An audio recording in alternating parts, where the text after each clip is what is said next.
मुझसे कोई उम्मीद मत रखना।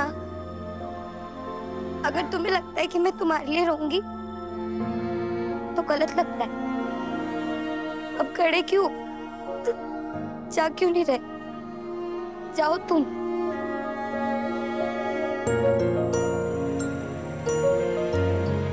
तुम्हारी दोस्ती, तुम्हारा प्यार, तुम्हारा विश्वास और तुम्हारा साथ, सबके लिए आभार नीमा।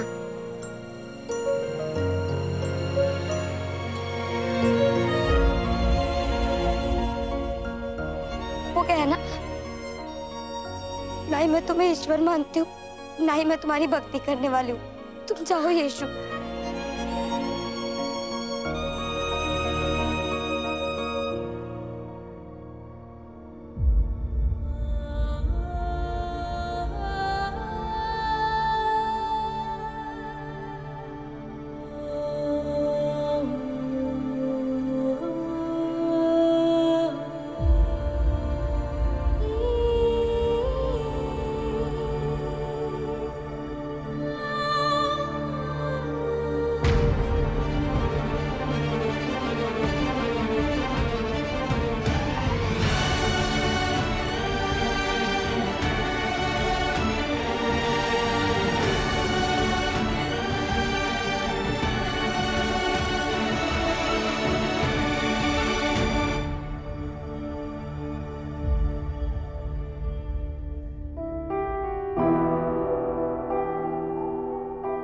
हमारा यीशु जा रहा है ताकि वो फिर से लौट आए। अगर वो जाएगा नहीं तो लौटकर कैसे आएगा?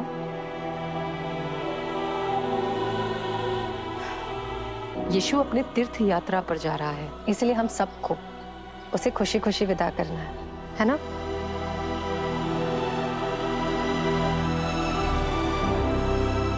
आज का भोज हमारी तरफ से सबके लिए, और हाँ, कोई भी रोएगा नहीं, समझे? जी ताई जी।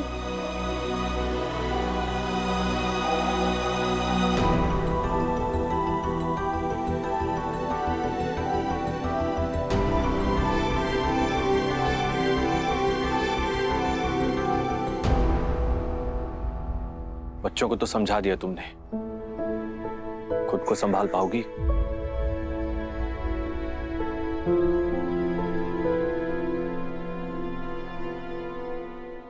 संभालना ही पड़ेगा। ये परम सत्य है कि कोई भी माँ ये नहीं चाहेगी कि अपने बच्चे को अपने गोदी से उतारे, लेकिन बच्चे को अपनी यात्रा खुद के पैरों से शुरू करनी होती है। बचपन में यीशु पर जब खतरा मंडराता था तो उसे गोदी में लेकर भागती थी।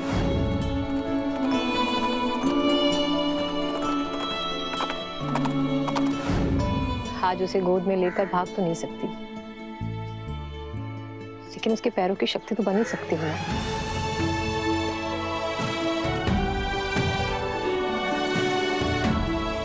सही कह रही हो तुम।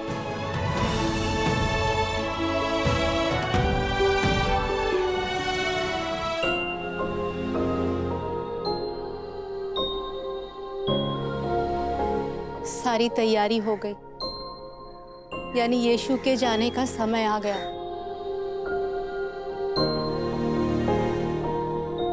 यीशु, क्या कर रहे हो? मैं कर लूंगा माँ।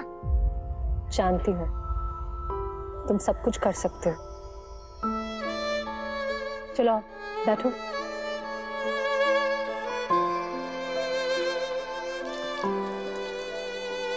देती है जन्म संतान को माँ, ये बात तो जग कहता आया।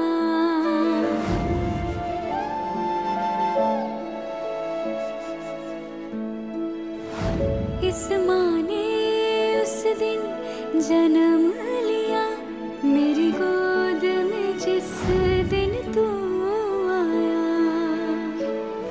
इस बार मैं आपको नहीं रोकूंगा, लेकिन तभी करने दूंगा जब आप मुस्कुराएंगी।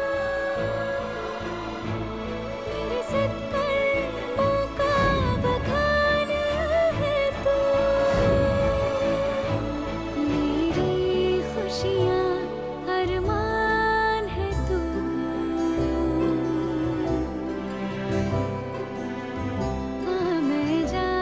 याद रखना, रोज पैर धोकर ही सोना। पैर धो के सोने से नींद अच्छी आती है।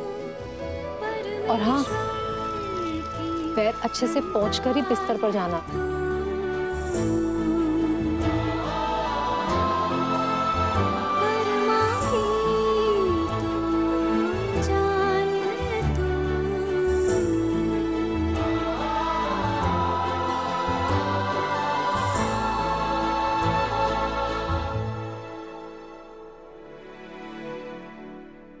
तुम पूरी तरह से तैयार हो, चलो आओ, सब लोग हमारा इंतजार कर रहे होंगे।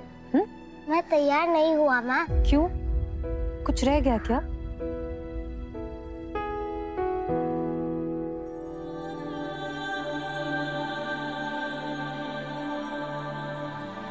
आज मेरी जिंदगी का इतना बड़ा दिन है, तो मैं अपनी माँ के आशीर्वाद के बिना कैसे तैयार हो सकता हूँ।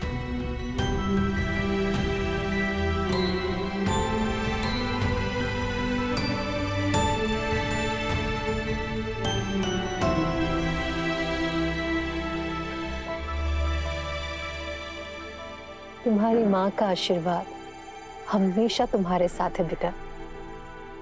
जहां भी रहो, खुश रहो।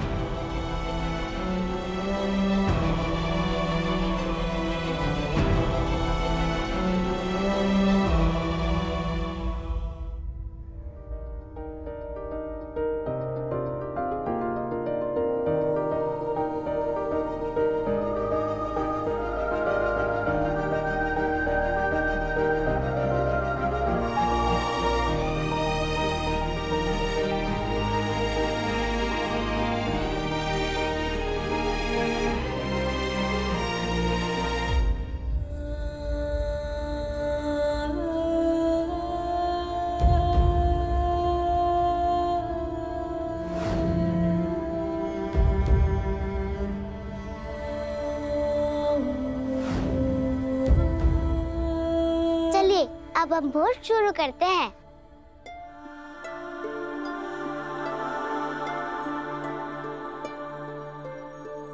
आप सब बैठिए, सबको खाना मैं खिलाऊंगा।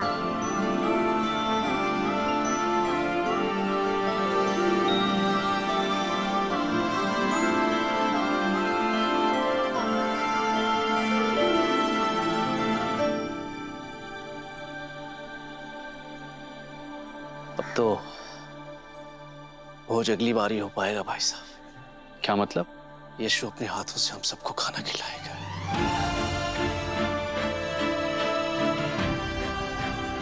अब ये भोज का खाना कहाँ रह जाएगा? ये तो ईश्वर का प्रसाद बन जाएगा।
मैं तुमसे वादा करता हूँ यीशु कि पूरी जिंदगी मैं तुम्हारे बताए रास्ते पर चलूंगा।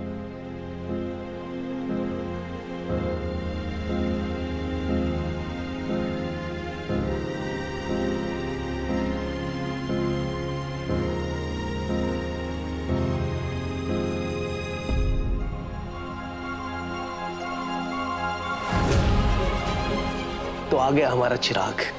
स्वागत है तुम्हारा।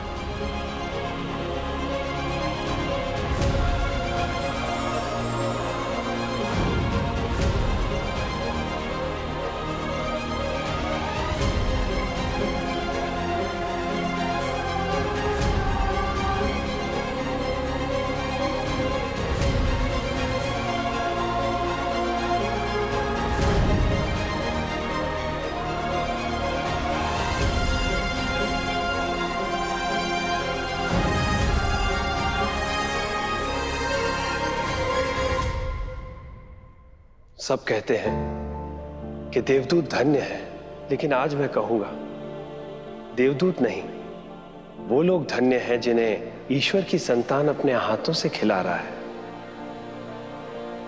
हे ईश्वर, देवदूत होते हुए भी मुझे भूख लग रही है। काश मैं भी आपकी संतान के हाथों से खा पाता। मैं आप दोनों को भी अपने हाथों से खाना खिलाना चाहता हूँ।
मैं जानता हूँ कि आपके मन में क्या सवाल उठ रहा है। मैं परमपिता परमेश्वर को साक्षी मानकर कहता हूँ कि आप इस संसार के बहुत अच्छे पिता हैं। परमपिता परमेश्वर ने खुद आपको मेरे पिता के रूप में चुना है और ये चुनाव कभी गलत नहीं हो सकता। एक समय ऐसा भी आएगा जब मेरी इस यात्रा के दौरान आप दोनों को मुझसे चुनना होगा।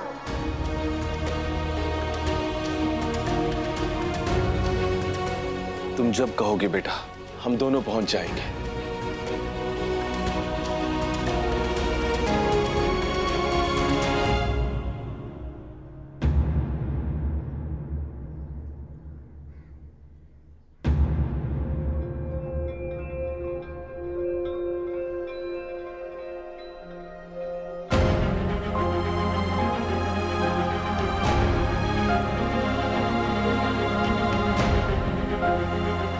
मत जाओ यीशु, हमें छोड़कर मत जाओ। हम कभी नहीं जाने देंगे तुम्हें, कभी नहीं जाने देंगे यीशु। माँ के मुख से निकली बात परमेश्वर के संदेश के बराबर है। उन्होंने कहा कि मैं वापस आने के लिए जा रहा हूँ, जाऊंगा नहीं तो आऊंगा कैसे।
जब तक इस संसार में प्रेम और करुणा है, तब तक जब भी आपका यीशु जाएगा, लौट कर आएगा जरूर। जब तक इस संसार में करुणा और प्रेम है, तब तक जब भी आपका यीशु जाएगा, लौट कर आएगा जरूर।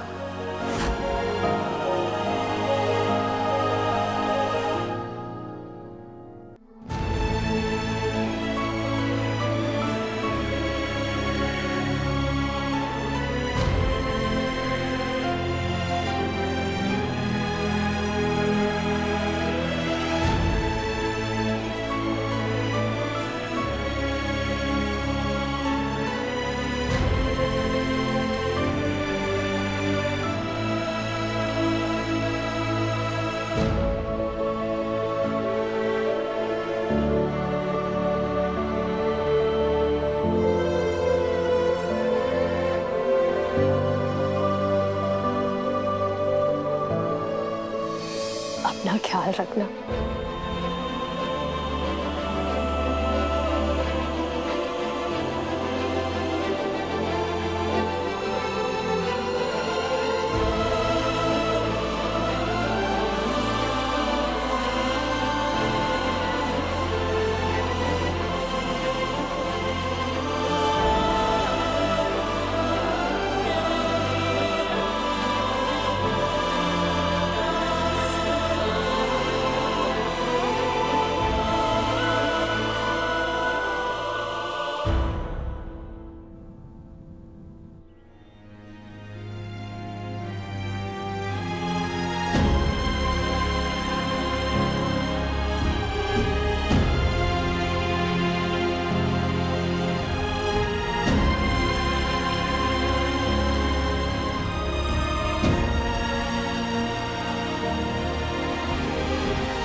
यीशु!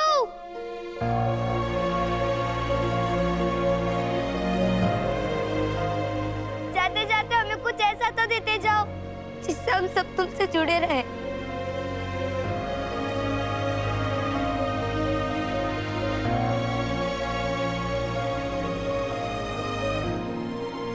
अगर मन में प्रेम और करुणा हो और होठों पर परमपिता की प्रार्थना, तो समझ लो यीशु हमेशा तुम्हारे साथ है।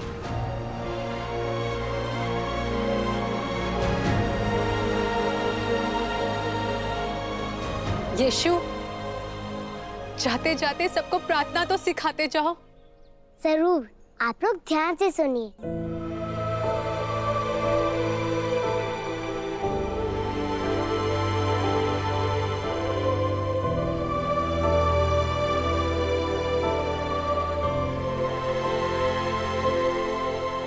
हे पिता हमारे, आप जो स्वर्ग में हैं, आपका नाम पवित्र माना जाए। आपका राज्य आए। आपकी इच्छा जैसे स्वर्ग में पूरी होती है, वैसे ही पृथ्वी पर पूरी हो। हमारी रोज की रोटी आज हमें दे, और जैसे हम अपने ऋणियों को क्षमा करते हैं, वैसे हमारे ऋणों को क्षमा करें। हमें परीक्षा में ना डालें, परंतु बुराई से बचाएं, क्योंकि राज्य, पराक्रम और महिमा सदा आपके हैं। आमीन। आमीन।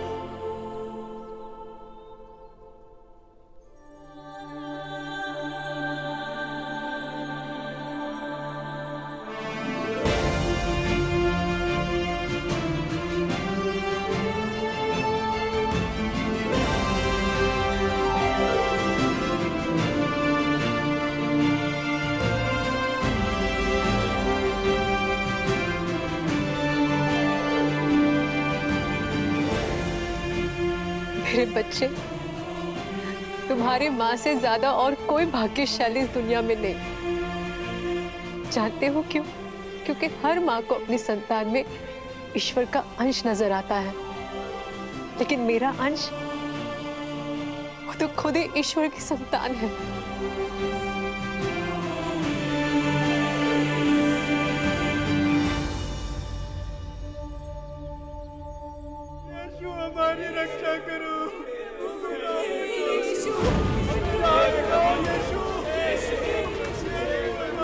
रक्षा करो, हमें राह दिखाओ यीशु। यीशु,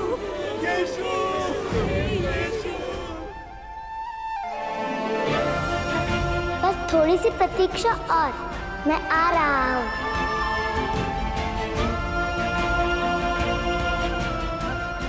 और इस तरह यीशु के जीवन का नया अध्याय आरंभ हुआ। 18 साल तक यीशु ने संसार से बहुत कुछ सीखा, विद्वानों के बीच रहकर आत्मविश्लेषण किया और 18 साल बाद संसार में वापस आके सभी को ईश्वर की राह पर चलने का रास्ता दिखाया। सभी के पापों का बोझ वो खुद पर लेके सूली पर चढ़ गए। धन्य है वो लोग जो इस युवा मसीहा की यात्रा के साक्षी बने।